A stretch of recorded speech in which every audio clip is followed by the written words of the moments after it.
Hello दोस्तों, एक और नई वीडियो में आपका स्वागत है।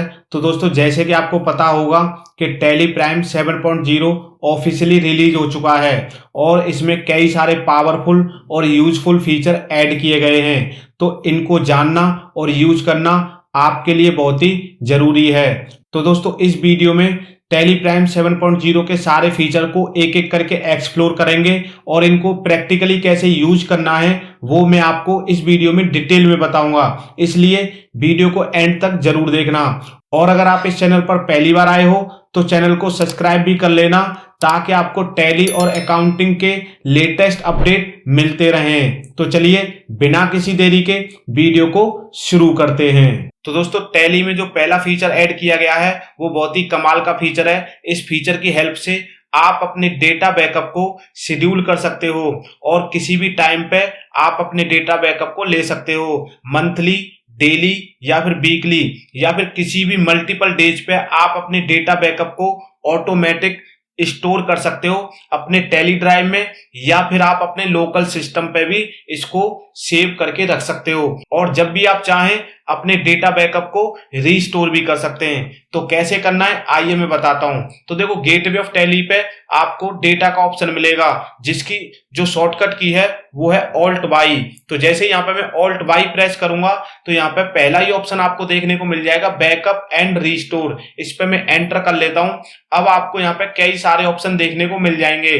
तो देखो, जब आप नीचे आओगे थोड़ा सा तो आपको यहाँ पे मैनेज टैली ड्राइव, यहाँ पे ये वाला ऑप्शन मिलेगा। तो इसमें क्या होगा कि आप अपने डेटा को टैली ड्राइव के अंदर सेव करके रख सकते हो और यहाँ पे शेड्यूल बैकअप, और इससे क्या होगा कि आप अपने डेटा को किसी भी टाइम पे शेड्यूल कर सकते हो। मतलब आपको हर बार डेटा बैकअप लेने की जरूरत नहीं है, आप सेव करके रख दो। आपका डेली बेसिस पे, मंथली बेसिस पे या वीकली बेसिस पे जैसे भी आप सेव करोगे, डेटा बैकअप ऑटोमेटिक ये टैली लेता रहेगा और जब भी आप चाहो उसको यहाँ पे रीस्टोर भी कर सकते हो अगर आपको जरूरत पड़ती है। तो देखो, इसको शेड्यूल कैसे करना है मैं आपको बता देता हूँ। शेड्यूल बैकअप पे आ जाना और एंटर कर देना।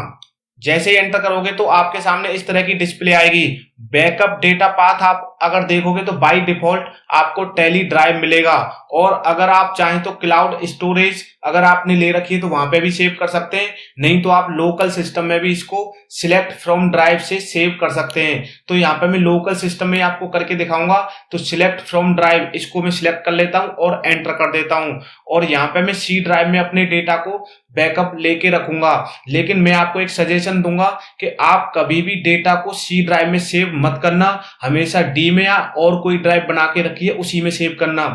मैं बस एग्जांपल के लिए लेके आपको डेटा बैकअप दिखा रहा हूं, इसलिए सी में यहाँ पे सेव करके रख रहा हूं। तो सी को यहाँ पे मैं सिलेक्ट कर लेता हूं और यहाँ पे जो मेरा फोल्डर में सेव करूंगा वो है टैली डेटा बैकअप, इसको मैं सिलेक्ट कर लेता हूं और एंटर कर देता हूं। और एक और बार एंटर जैसे ही करूंगा तो मेरा बैकअप डेटा पाथ है वो चेंज हो जाएगा। अब सी ड्राइव के अंदर जो फोल्डर है टैली डेटा बैकअप, इसके अंदर मेरा बैकअप ऑटोमेटिक आ जाएगा।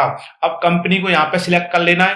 कंपनी राइट साइड में आपको दिखाई दे जाएंगी कि कौन कौन सी कंपनी आपकी टैली में यहाँ पे ओपन है। तो अभी आप देख सकते हो ऑल आइटम पहला ऑप्शन आपको मिलेगा। अगर आप सारी कंपनियों का डेटा बैकअप लेना चाहते हैं तो सिंपल आप ऑल आइटम यहाँ से सिलेक्ट कर लेना। लेकिन अगर आपको चुनिंदा किन्हीं कंपनियों का डेटा बैकअप लेना है तो यहाँ से आप एक एक करके चूज भी कर सकते हैं। तो कैसे चूज करना है मैं आपको दिखा देता हूँ। जैसे मुझे पहली वाली कंपनी का बैकअप लेना है तो यहाँ पे इसको मैं सिलेक्ट कर लूंगा और एंटर कर दूंगा। एंटर करते ही ये बैकअप वाली साइड में आ जाएगी। और अब आपको इसका भी लेना है तो इसको मैं सिलेक्ट करके एंटर कर दूंगा तो यहाँ से हट जाएगी और यहाँ पे बैकअप वाली साइड में आ जाएगी। ऐसे ही मैं थर्ड कंपनी को भी यहाँ पे सिलेक्ट कर लेता हूँ। अब ये जो चौथी कंपनी है इसको यहाँ पे मैं सिलेक्ट नहीं करता, बस मुझे 3 का ही बैकअप लेना है। और उसके बाद मैं यहाँ पे एंड ऑफ लिस्ट इस पे क्लिक करके यहाँ पे एंटर कर देता हूँ। अब आप देखोगे तीनों कंपनी मेरी यहाँ पे सिलेक्ट हो गई। अब मेरा जो कर्सर आ चुका है वो टाइम पे आ चुका है, लेकिन यहाँ पे मैं क्या करता हूँ, बैक स्पेस करता हूँ। अब आप देखोगे बैकअप फ्रीक्वेंसी, इसके अंदर आपको वंस, डेली, वीकली और यहाँ पे एक ऑप्शन और मिलेगा मंथली। ये 4 ऑप्शन आपको देखने को मिल जाएंगे। तो देखो, बंस में क्या होगा कि जब आप ले रहे हैं, मतलब एक बार आपको डेटा बैकअप लेना है उसके बाद टैली कभी भी बैकअप नहीं लेगा, जब आप नेक्स्ट टाइम खुद से बैकअप लोगे तभी लेगा। लेकिन यहाँ पे डेली जो बाय डिफॉल्ट भी आपको मिलेगा, डेली से ये होगा कि आपका डेली बैकअप ऑटोमेटिक ले लिया जाएगा। आपको बस यहाँ पे कुछ डिटेल भरनी है, जैसे टाइम वगैरह आपको यहाँ पे डालना पड़ेगा कि किस टाइम पे आपका बैकअप ले लिया जाए। और देखो वीकली में क्या होगा, जब आप वीकली पे एंटर करोगे तो यहाँ पे आपको वीक के सारे डेज देखने को मिल जाएंगे और एक ऑप्शन और देखने को मिलेगा, मल्टीपल डेज। तो मैं आपको बता देता हूँ मल्टीपल डेज में क्या फर्क है और इनमें क्या फर्क है। तो देखो वीकली में क्या होगा, मान लो आपने संडे सिलेक्ट कर लिया तो हर संडे को और जो आप यहाँ पे टाइम सिलेक्ट करोगे उस टाइम पे, हर संडे को और जो टाइम सिलेक्ट करोगे उस टाइम पे ऑटोमेटिक बैकअप ले लिया जाएगा। और अब मंडे सिलेक्ट करोगे तो सेम मंडे के साथ होगा, सारे दिनों के साथ यही काम होगा। लेकिन अगर आप मल्टीपल डेज को सिलेक्ट करते हैं, जैसे मैं आपको करके दिखा देता हूं, जैसे मैं यहाँ पे एंटर करूंगा तो आप देखोगे यहाँ पे सारे डेज आ जाएंगे। अब मैं यहाँ पे जितने भी डेज सिलेक्ट करना चाहता हूँ वो मैं कर सकता हूँ। जैसे मैं संडे को बैकअप लेना चाहता हूँ, उसके बाद ट्यूसडे को, उसके बाद थर्सडे को, उसके बाद सैटरडे को, तो मैं 4 दिन लेना चाहता हूँ, बाकी के दिन नहीं लेना चाहता तो इस तरीके से सिलेक्ट कर सकते हैं। लेकिन ये तरीका बिल्कुल गलत है, आप हमेशा डेली पे ही सिलेक्ट करके रखना, वीकली वगैरह बिल्कुल भी आप सिलेक्ट मत करना। तो यहां से मैं वापस आ जाता हूं और वीकली से भी मैं वापस आके यहाँ पे मंथली भी आपको दिखा देता हूं कि मंथली कैसे लेना है। तो जैसे यहाँ पे मैं मंथ पे एंटर करूंगा तो आप यहाँ से कोई भी मंथ की डेट सिलेक्ट कर सकते हो या फिर मल्टीपल डेट भी यहाँ से सिलेक्ट कर सकते हो। सेम टू सेम ये वीकली की तरह ही है, लेकिन इसको भी आप सिलेक्ट मत करना। मैं आपको बता देता हूं आपको क्या करना है, डेली पे जाना है और सिलेक्ट कर लेना है। उसके बाद टाइम आप वही रखना जब आप काम नहीं करते हो। मतलब मान लो आपका 7 बजे काम खत्म हो जाता है टैली में, तो उसके 1 घंटे बाद का आप टाइम रखना, तो 8 बजे का टाइम यहाँ पे रख लेना। जैसे मैं करके दिखा देता हूँ 7:00 और लास्ट में लिख देता हूँ PM, मतलब मैं 7 बजे शाम को अपना बैकअप लेना चाहता हूँ डेली मैंने यहाँ पे सिलेक्ट कर लिया। तो अब टैली ऑटोमेटिक आपका बैकअप लेके रख देगा कौन से फोल्डर में, इस वाले फोल्डर में जो आपने ऊपर सिलेक्ट करा है। और कौन कौन सी कंपनी का लेगा, इन जो भी आपने कंपनी सिलेक्ट करी हुई है। देन आप टेक अ बैकअप नाउ, मतलब ये कह रहा है कि अभी भी आप बैकअप लेना चाहते हैं तो आप जब बैकअप शेड्यूल करते हो तो उस समय भी इस ऑप्शन को यस करके रख लेना। अब देखो एक ऑप्शन और मिलेगा जो आपको यहाँ पे F12 के अंदर मिलेगा। यहाँ पे मैं क्लिक कर देता हूँ और प्रोवाइड मेथड ऑफ बैकअप, इसको यहाँ पे मैं क्या करता हूँ, यस करके एंटर कर देता हूँ। अब आप देखोगे यहाँ पे एक चीज और मिल गई, मेथड ऑफ बैकअप। अब इसमें क्या होगा, इंक्रीमेंटल रिकमेंडेड। जैसे ही आप इस पे आओगे तो यहाँ पे फुल बैकअप चाहिए या फिर आपको इंक्रीमेंटल। तो देखो इंक्रीमेंटल और फुल में क्या डिफरेंस है वो मैं आपको यहाँ पे एक बार बता देता हूँ। इंक्रीमेंटल में तो ये है कि आप मान लो आपने आज कोई बैकअप लिया और कल 4 एंट्रियां कर दी या कुछ भी काम कर दिया, जब नेक्स्ट टाइम जो बैकअप लेगा ना तो जो आपने काम करा उसी का लेगा, पूरी टैली का बैकअप नहीं लेगा, जो आपने अपडेशन करी उसी का बैकअप लेगा। और फुल में क्या होगा कि हर बार आपके सारे डेटा का बैकअप ले लेगा, चाहे आपने पुराना काम किया हो चाहे नया किया हो, सबका बैकअप लेके रख लेगा। बस दोनों में इतना ही फर्क है कि आपका जो फुल पे अगर रखोगे तो आपका जो ड्राइव है वो जल्दी फुल हो जाएगी क्योंकि वो ज्यादा MB का होगा, सारा बैकअप लेगा। और इसमें इंक्रीमेंटल वाले में ये सिर्फ उसका ही लेगा जो आप अपडेट करोगे। तो इसको इंक्रीमेंटल पे ही सिलेक्ट करके रखना और एंटर कर देना। देन आप नंबर ऑफ रीस्टोरेबल वर्जन, मतलब आपका जो बैकअप है वो लास्ट कितने बैकअप आपको रखने हैं। जैसे इस पे तो ऑटोमेटिक जो बाय डिफॉल्ट यहाँ पे सिलेक्ट मिलेगा वो मिलेगा 7, आप इसको और भी बढ़ा सकते हैं। तो मैं तो कहूंगा 7 बैकअप बहुत होते हैं, आप इसको 10-20 जो भी करना चाहे वो कर सकते हैं, लेकिन 7 बैकअप बहुत होते हैं, आप ज्यादा करें तो 10 कर लेना। मैं इसको बाय डिफॉल्ट 7 ही रहने देता हूं, मतलब मुझे प्रीवियस 7 बैकअप अपने सेव करके रखने हैं। इसका मतलब सिंपल ये है। अब मैं इसको एंटर कर देता हूं और यहां से इसको एक्सेप्ट करा देता हूं। यहां पे एंटर करके एक्सेप्ट का ऑप्शन आ जाएगा, इसको मैं एक्सेप्ट करा देता हूं। अब ये थोड़ा सा टाइम लेगा और अभी अभी बैकअप आपका ले लेगा और मैं आपको बैकअप भी दिखाऊंगा इस वाली ड्राइव के अंदर। अभी आप यहाँ पे देख सकते हो 2 बैकअप यहाँ पे सक्सेसफुली आ चुके हैं और तीसरा बैकअप प्रोग्रेस पे है। अब जैसे ही मैं यहाँ पे रिफ्रेश डिटेल करूंगा तो यहाँ पे ये भी सक्सेस हो जाएगा। तो आप देख सकते हैं तीनों सक्सेसफुली मेरे बैकअप आ चुके हैं। कहाँ पे आए हैं आप देख सकते हो, backup data path C drive के अंदर टैली डेटा बैकअप। तो इस तरीके से आप डेटा बैकअप ले सकते हो और शेड्यूल कर सकते हो, और जब भी आप चाहोगे इसको रीस्टोर भी कर सकते हो। तो इस तरीके से आप अपने डेटा को प्लान कर लेना और सेव करके रख सकते हो। इसकी टेंशन तो आपकी टैली ने खत्म कर दी। अब चलते हैं नेक्स्ट फीचर की ओर।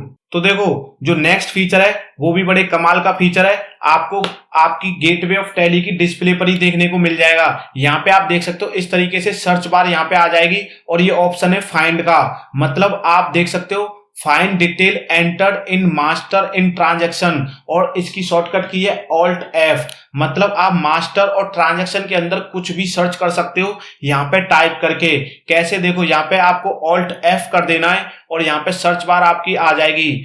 अब आपको जैसे कुछ भी अपने मास्टर के अंदर या फिर आप ट्रांजैक्शन के अंदर कुछ भी सर्च करना चाहते हो, मास्टर का नाम भी सर्च कर सकते हो, अगर आप भूल गए हो कुछ एक आध वर्ड याद है तो उससे सर्च कर सकते हो, या फिर आप कोई भी चीज रेफरेंस के अंदर, डिस्क्रिप्शन के अंदर या फिर ट्रांजैक्शन में टैली के अंदर कहीं भी डाली होगी वो आपको सर्च करके दे देगा।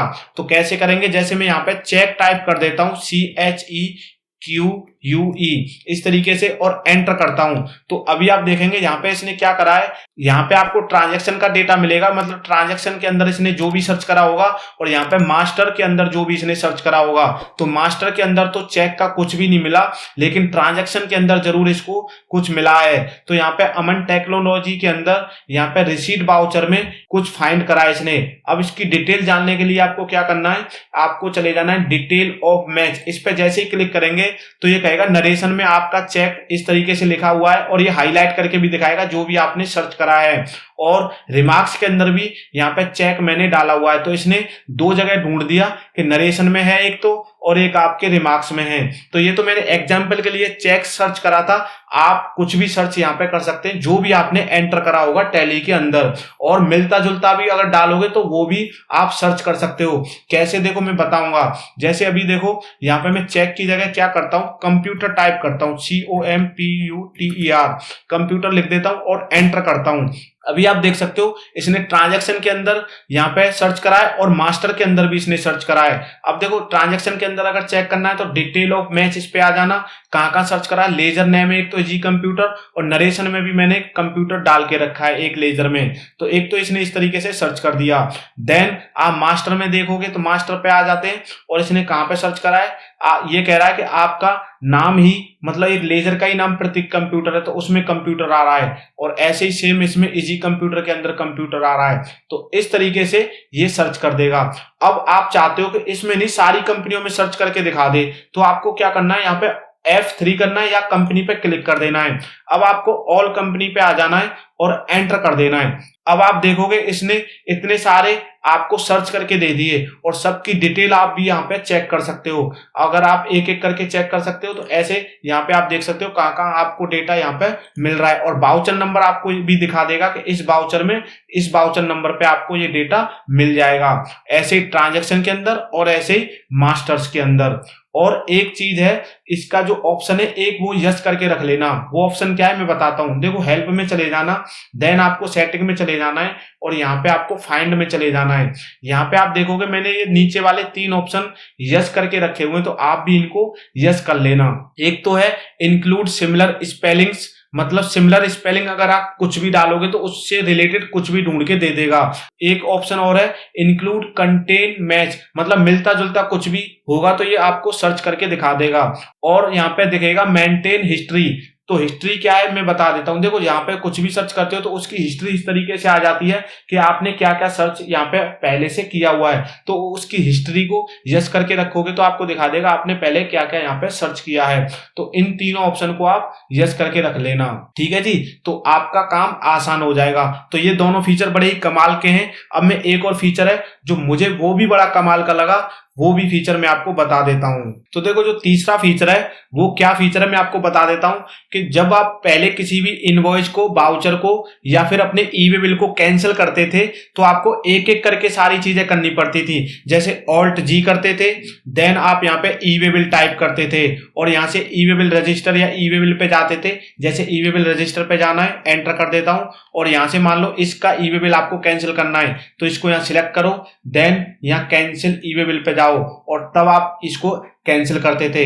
सेम चीज आपको ई इनवॉइस को कैंसिल करने के लिए करनी पड़ती थी, मतलब आप ऑल्ट जी करते थे, ई इनवॉइस सर्च करते थे, उसको कैंसिल करते थे और उसके बाद भी आपको ऑल्ट जेड करना पड़ता था, send for E invoice, send for E way bill, यहां से भी जाके आपको कैंसिल करना पड़ता था। बड़ा ही लंबा प्रोसेस था। लेकिन अब ऐसा नहीं है, एक ही बार में आप तीनों चीजों को कैंसिल कर सकते हो। किस किस को? ई वे बिल को, ई इनवॉइस को, और उससे रिलेटेड जो आपने टैक्स इनवॉइस, जो बाउचर बनाया है टैली में सेल इनवॉइस, उसको भी आप तीनों को एक साथ कैंसिल कर सकते हो, और वो भी डिटेल चेक करने के बाद। बड़ा ही आसान है, मैं आपको बता देता हूं। तो देखो, जो भी ई वे बिल, ई इनवॉइस या बाउचर कैंसिल करना है उसको पहले ओपन कर लेना।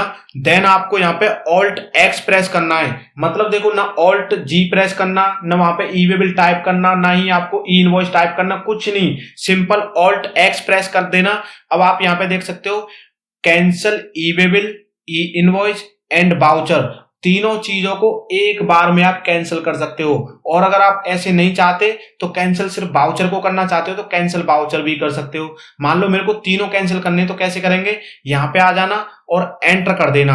अब आप देखोगे बाउचर नंबर कौन सा है, ये आपका कैंसिल होगा। देन आपका ई वे बिल नंबर, ये वाला कैंसिल होगा।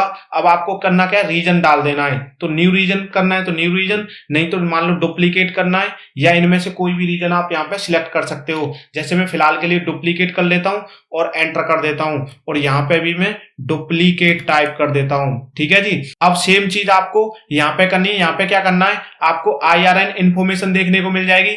यहाँ पे आपको रीजन सिलेक्ट कर लेना है कि क्यों आप इसको डिलीट करना चाहते हैं, मतलब कैंसिल करना चाहते हैं। तो यहाँ पे डुप्लीकेट कर लेना, और यहाँ पे भी आप कुछ भी टाइप कर देना। जैसे मैं डुप्लीकेट ही टाइप कर देता हूं, और एंटर जैसे ही करोगे तो आपके तीनों के तीनों एक बार में कैंसिल हो जाएंगे। तो जैसे ही मैं एंटर करूंगा तो आप देख सकते हैं, ये आपसे पूछेगा कि आप सबको कैंसिल करना चाहते हैं। तो जैसे ही आप यस करेंगे तो आपके तीनों की तीनों चीजें, ई वे बिल, ई इनवॉइस और आपका बाउचर, तीनों एक बार में कैंसिल हो जाएंगी। आपको ना ऑल्ट जेड करना, कुछ भी नहीं करना, यहाँ पे सीधा सारे के सारे कैंसिल हो जाएंगे। तो इस तरीके से ये फीचर भी बड़ा अच्छा है। ना आपको पोर्टल पे जाने की जरूरत, ना ऑल्ट जी करने की जरूरत, ना ऑल्ट जेड करने की जरूरत, कुछ भी नहीं करना। सिंपल ऑल्ट एक्स करो और तीनों चीजों को एक बार में कैंसिल करो। ठीक है जी। लेकिन मुझे कैंसिल नहीं करना, तो फिलहाल के लिए मैं इसको नो कर देता हूं। ठीक है जी। ये तीनों ऑप्शन आपको उम्मीद है अच्छे ही लगे होंगे, जो कि आपका टाइम भी बचाएंगे और आपका जो काम का बर्डन है उसे भी कम करेंगे। अब जो चौथा फीचर है वो मैं आपको बता देता हूं। है तो छोटा सा ही चेंजेस, लेकिन काफी लोगों को पहले परेशानी होती थी, लेकिन अब इस फीचर के आने के बाद शायद उनकी परेशानी कुछ कम होगी। तो देखो, हम कुछ भी इंपोर्ट करते हैं या एक्सपोर्ट करते हैं तो या तो एक्सेल में होता है या XML में होता है, लेकिन अब आप जेसन में भी कर सकते हैं। कैसे करेंगे? मान लो मुझे कुछ भी इंपोर्ट करना है, तो यहाँ पे मैं इंपोर्ट पे जाऊंगा और मास्टर, मान लो मुझे मास्टर यहाँ पे इंपोर्ट करने हैं, तो मास्टर को मैं सिलेक्ट करूंगा और एंटर करूंगा। तो अभी आप यहाँ पे एक्सेल आपका बाय डिफॉल्ट सिलेक्ट मिलेगा। आप बैक स्पेस प्रेस करना एक बार, तो उसके बाद आपको एक्सेल, जेसन और XML तीन फॉर्मेट देखने को मिल जाएंगे। पहले क्या होता था? सिर्फ एक्सेल और XML दो ही फॉर्मेट यहाँ पे होते थे। अब इस बार जेसन फॉर्मेट को भी यहाँ पे ऐड कर दिया है। तो ये भी फीचर अच्छा है। जो लोग इसको यूज करते हैं तो उनके लिए तो ये यूजफुल है, बाकी मेरे लिए बहुत ज्यादा यूजफुल नहीं है। अब बाकी आप देख लेना आपके लिए ये फीचर कितना यूजफुल है। ठीक है जी। अब एक फीचर और ऐड किया गया है, और वो फीचर है IMS से रिलेटेड। तो जो IMS वाला फीचर है उसके लिए मैं एक सेपरेट वीडियो बनाऊंगा, जिससे आपको डिटेल में सारी चीजें क्लियर कर दूंगा। इस वीडियो को ज्यादा लेंथी नहीं करते, क्योंकि अगर उसको भी बताऊंगा तो ये वीडियो और ज्यादा लंबी हो जाएगी। तो उसके लिए मैं एक सेपरेट वीडियो बना दूंगा और आपको डिटेल में भी बता दूंगा कि कैसे उसको यूज करना है। बाकी कोई भी नेक्स्ट अपडेट आएगा या कोई फीचर और मुझे पता लगेगा तो मैं जरूर आपको वीडियो बना के बता दूंगा कि ये फीचर और आया है। तो उम्मीद है आपको ये वीडियो पसंद आई होगी। अगर वीडियो पसंद आई तो वीडियो को लाइक कर लेना और मेरे चैनल को भी सब्सक्राइब कर लेना। तो मिलते हैं ऐसी किसी नई वीडियो में नई जानकारी के साथ। तब तक के लिए आप सभी अपना बहुत बहुत ख्याल रखें।